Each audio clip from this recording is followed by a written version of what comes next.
ఇదే రోజు 4 సంవత్సరాల క్రితం మా జీవితంలోని సంతోషాలన్నీ దూరం అయిపోయాయి. మేము ఎప్పుడూ ఇలాంటి రోజు ఒకటి వస్తుందని కల్లో కూడా అనుకోలేదు.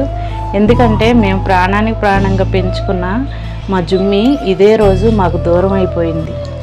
మేము ఎప్పుడన్నా బయటికి వెళ్ళి అలసిపోయి వస్తుంటే మా జుమ్మిని చూడగానే చాలా హ్యాపీగా అనిపించేది.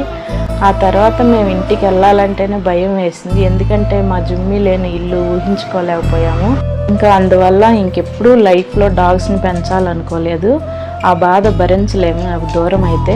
కానీ మా జుమ్మి చనిపోయిన 1 వీక్ తర్వాత మా ఇంటి దగ్గర డాగు, మేము ఫుడ్ పెట్టేది అది ఫస్ట్ నుంచి కూడా, అనుకోకుండా పిల్లల్ని పెట్టింది. వాటిని కూడా మేమే చూసుకుంటాం ఫస్ట్ నుంచి.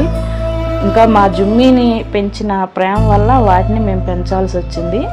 మేము వాటిని ఎలా పెంచుకున్నాము, అట్లా బయట డాగ్స్కి ఎలా ఫుడ్ పెట్టాము, మా జుమ్మీతో జర్నీ ఎలా ఉందో మీకు నెక్స్ట్ వీడియోలో తెలియజేస్తాను.